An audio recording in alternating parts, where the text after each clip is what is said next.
amadas, bem-vindas a mais um vídeo no nosso canal. E hoje é dia de aprendermos juntas sobre mais uma mulher da Bíblia. Quantas mulheres incríveis a Bíblia deixou para que cada uma de nós pudéssemos olhar atentamente para suas vidas e extrair dela lições preciosas. E hoje nós vamos falar sobre uma mulher muito incrível, mas que aparece apenas no livro de Lucas capítulo 1 e é a mãe de João Batista. Isso mesmo, nós vamos falar um pouco hoje sobre Isabel e as lições que podemos aprender com essa mulher que traz tanto impacto para a nossa vida através de sua conduta.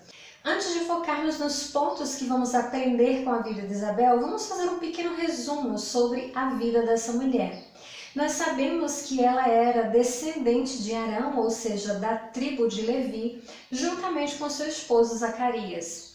Ele era sacerdote e a sua história começa a ser contada justamente no dia em que Zacarias foi chamado para servir no templo, para servir ali como sacerdote. A Bíblia narra que tanto Isabel quanto seu esposo eram justos diante de Deus.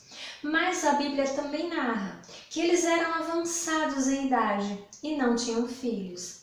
Nós sabemos e já pontuamos aqui quando aprendemos sobre a história de Ana, Sara, Raquel, como era difícil para as mulheres naquele tempo a infertilidade.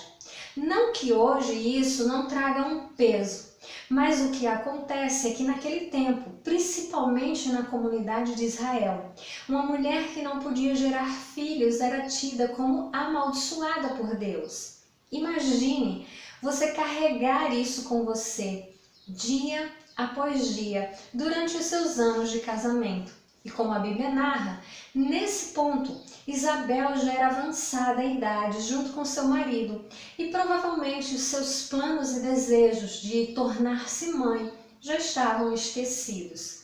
Mas Deus sempre nos surpreende e essa mulher vai nos ensinar lições importantes sobre como atravessar esses momentos de adversidade e de bênção nas nossas vidas. O primeiro ponto que podemos aprender com a vida de Isabel é: seja fiel a Deus, independente das circunstâncias. Nós observamos na palavra que Isabel e Zacarias eram justos diante do Senhor e continuavam a servi-lo, independente de todo o desejo que havia no coração dela de ser mãe. Ela teve a sua maternidade negada até aquele ponto de sua vida. Mas em momento algum isso deixou que Isabel rompesse o relacionamento dela com Deus. Nós precisamos entender que o nosso relacionamento com Deus precisa estar firmado em quem Ele é e não naquilo que Ele pode nos oferecer. Quando queremos tratar a Deus como se fosse o gênio da lâmpada, onde Ele tem a obrigação de nos dar aquilo que queremos, o nosso relacionamento com Ele está completamente errado. Nós nos relacionamos com Deus por quem Ele é e não por aquilo que Ele pode nos dar ou fazer por nós. E mesmo quando Deus nos dá uma negativa, nós continuamos fiéis a Ele, porque sabemos que o não de Deus é o melhor caminho para a nossa vida. Deus jamais nos dá um não em relação a alguma coisa para nos ver sofrer ou tristes ou abatidos. Ele nos dá um não, porque Ele conhece a nossa trajetória de vida, não só até hoje, onde nós sabemos, mas Ele conhece o amanhã, Ele conhece o nosso futuro. E se Ele diz não, é porque Ele nos ama e nós continuamos a servi-lo por quem Ele é e não por aquilo que Ele nos dá. As nossas circunstâncias, elas não abalam a nossa fé. As nossas circunstâncias, elas simplesmente servem para nos aproximar ainda mais do coração do nosso Pai amoroso. Então aprendemos com Isabel que servimos a Deus independente de como as coisas estejam, independente de ter ou não as nossas orações respondidas. Nós entendemos que ainda que as outras pessoas nos rotulem, nos julguem, o não de Deus não é uma sentença e um julgamento sobre nós, mas é prova do seu cuidado e da sua soberania. O segundo ponto que aprendemos com a vida de Isabel é que nós devemos evitar cair na armadilha da comparação. Você lembra? O capítulo 1 de Lucas começa narrando essa história de Isabel e de como ela foi agraciada por Deus com a maternidade, mesmo em sua velhice. E pouco tempo depois, mais ou menos quando Isabel estava pelo 6º mês de gravidez, ela recebe uma visita inesperada na sua casa. Sua prima, muitos dizem prima, mas na verdade a palavra usada no original diz que elas tinham um tipo de parentesco. Não necessariamente elas eram primas ou primas em primeiro grau.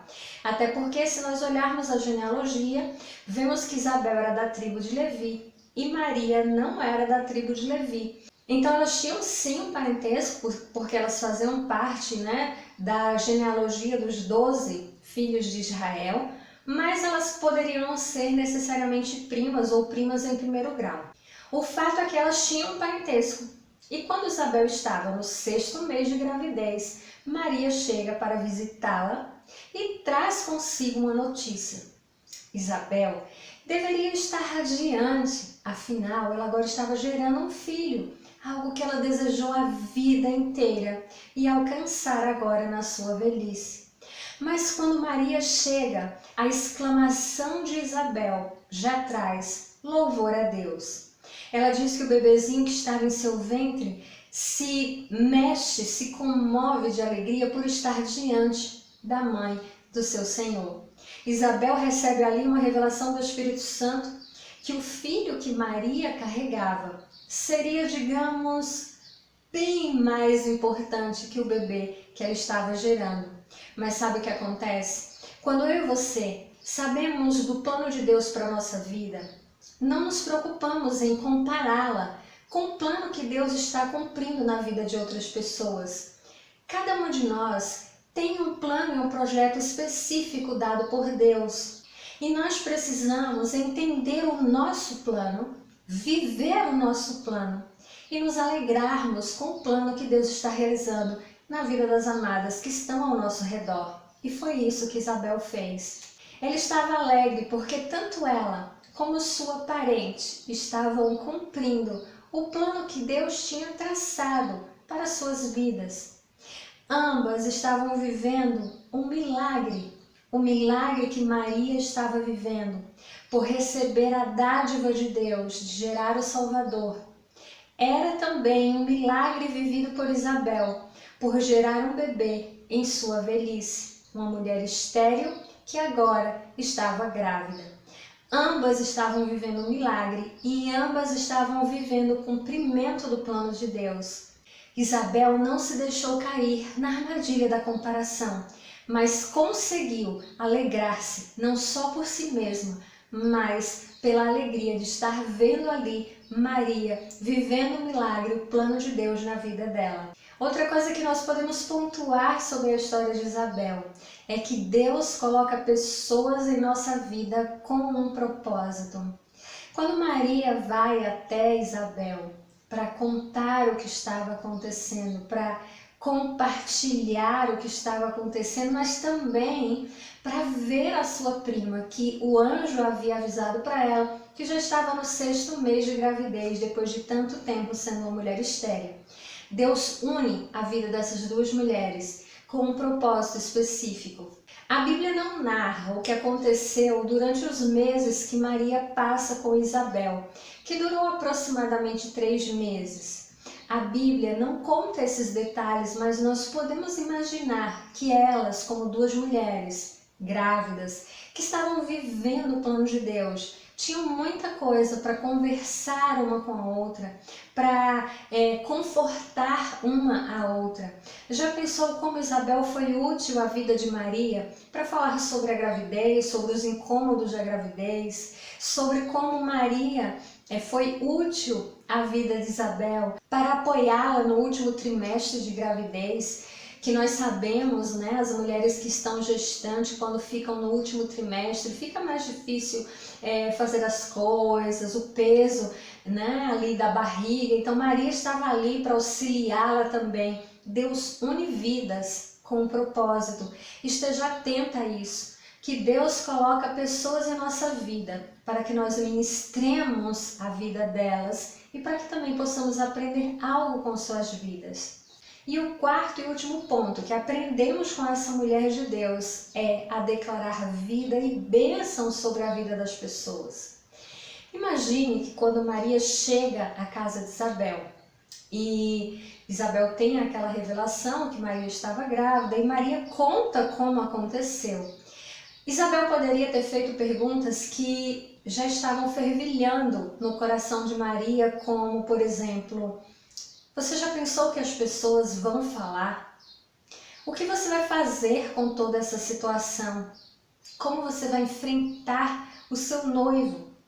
Tenho certeza que todas essas perguntas já ardiam no coração de Maria. Isabel pode até ter pensado nelas por algum tempo, mas Isabel decidiu animar e fortalecer a vida de Maria, inspirada pelo Espírito Santo, e glorificar a Deus, dizendo que Maria tornava-se agora uma mulher bem-aventurada. Que Maria teria uma história que a partir daquele momento seria lembrada por todas as gerações futuras, como uma mulher que serviu ao propósito de Deus, que serviu ao plano de Deus, que foi submissa. Isabel glorificou a Deus e enalteceu a Deus e fortaleceu o coração de Maria através de suas palavras. É tanto que quando Isabel termina essa sua declaração, Maria apresenta o cântico que o seu coração também estava transbordando da presença de Deus.